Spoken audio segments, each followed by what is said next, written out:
بسم اللہ الرحمن الرحیم۔ السلام علیکم۔ میں آپ کا میزبان سمیع ابراہیم حاضر خدمت ہوں خبروں، تبصروں اور تجزیوں کے ساتھ۔ آپ دیکھ رہے ہیں ہمارا سوشل میڈیا سمیع ابراہیم آفیشیل۔ آج بڑی ایک اہم میٹنگ تھی اسلام آباد میں، ایپیکس کمیٹی کی میٹنگ، جس میں وزیر اعظم شریک تھے، وزرائے اعلیٰ شریک تھے، جس میں ملٹری قیادت بھی تھی، جنرل عاصم منیر خود موجود تھے۔ اور آج اس میٹنگ میں بڑی اہم گفتگو ہوئی، اور علی امین گنڈاپور نے آج وہاں پر جو بات کی، شاید یہ وہ بات تھی جو پی ٹی آئی کی لیڈرشپ، ملٹری لیڈرشپ کے سامنے بہت عرصے سے کرنا چاہ رہی تھی۔ 26 نومبر کے واقعے کے بعد آج پہلا اجلاس تھا، اور اس میں علی امین گنڈاپور نے جو معاملہ تھا وہ 26 نومبر کی کلنگ کا، اس کو بڑے ایک مفصل انداز میں اس کو انہوں نے ایکسپلین کیا، اور یہ موقع انہیں دیا وزیر اعظم شہباز شریف نے۔ شہباز شریف صاحب نے گفتگو کرتے ہوئے یہ کہا کہ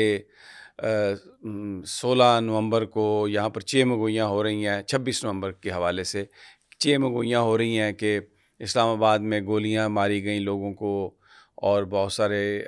ہلاکتیں ہوئیں، اور یہ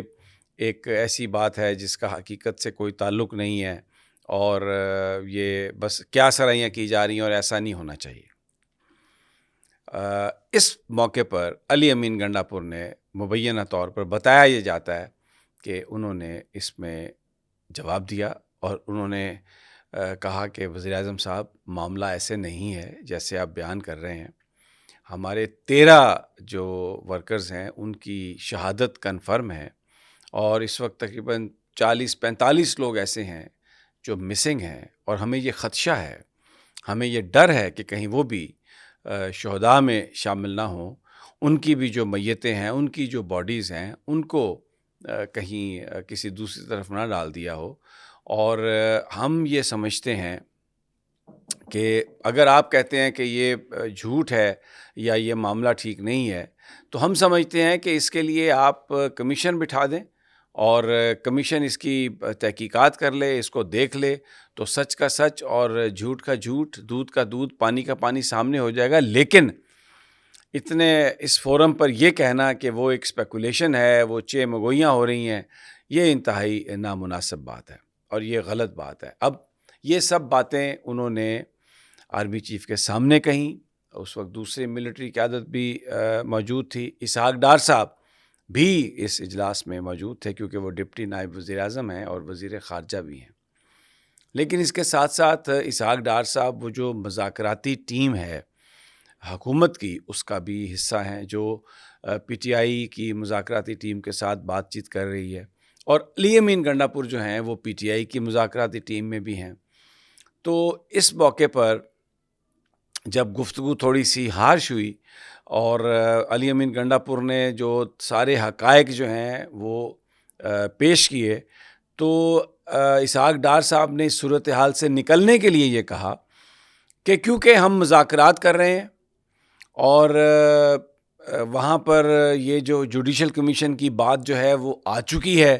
تو اس لیے اس فورم پر بات کرنے کی بجائے ہم اسی فورم پر اس کو ذکر کریں تو مناسب ہوگا، اسی فورم پر ہم بات کریں گے۔ لیکن آج کی جو یہ ساری گفتگو ہے، اس کی ایک بہت بڑی سگنیفیکنس ہے، وہ یہ ہے کہ یہ جو بات ہے جوڈیشل کمیشن کی ڈیمانڈ 16 نومبر میں والے دن پی ٹی آئی کے ورکرز کی شہادتیں، اور پھر جو مسنگ پرسن ہیں ان کے حوالے سے کہ وہ بھی خدشہ ہے کہ شہداء میں نہ کہیں ان کو وہ شہید ہی نہ ہو گئے ہوں، اور ان کی باڈیز کو ٹھکانے لگا دیا گیا۔ یہ بات ہوئی ہے army chief general Asim Munir کے سامنے۔ جنرل عاصم منیر کے سامنے یہ بات بھی ہوئی کہ مذاکرات ہو رہے ہیں، اور اسحاق ڈار صاحب نے یہ بھی کہا کہ ہم جو کیونکہ وہاں پر جوڈیشل کمیشن کی بات ہو رہی ہے، تو اس لیے اس فورم کی بجائے ہم اس کو اسی پر ڈسکس کریں گے۔ تو اس کا مطلب کہ جو مذاکرات کی بات ہے،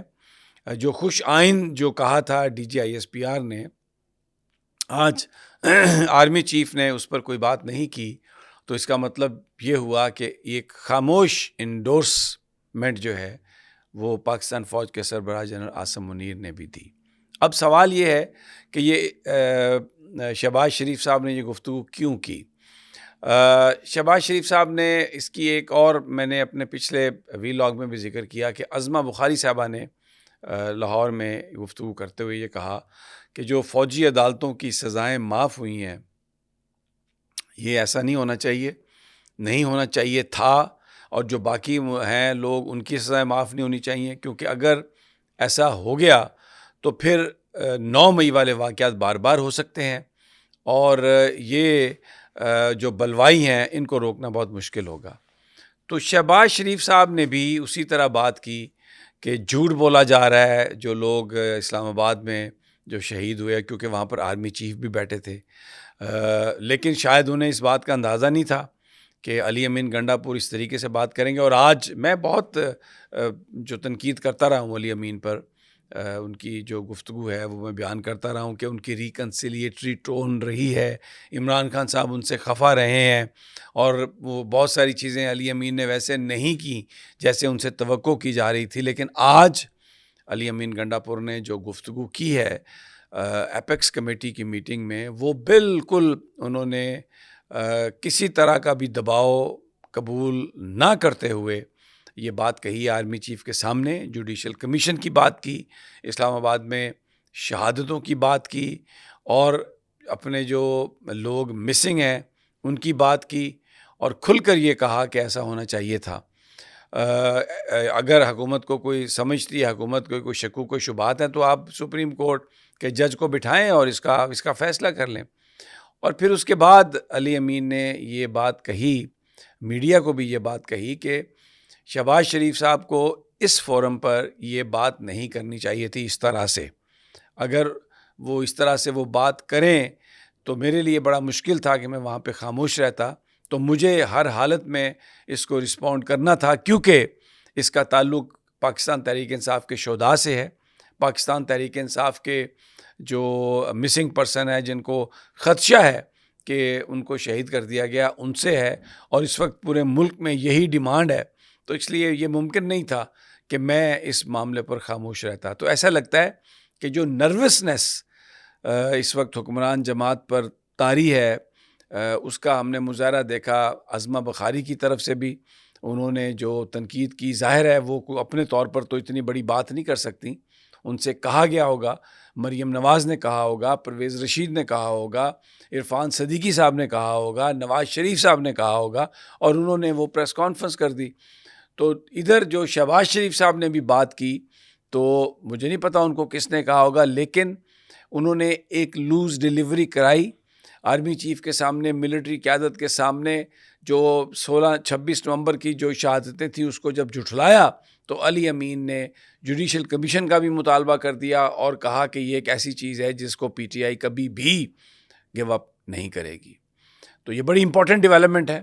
اجازت دیجیے اگلی ویڈیو تک، اللہ نگہبان۔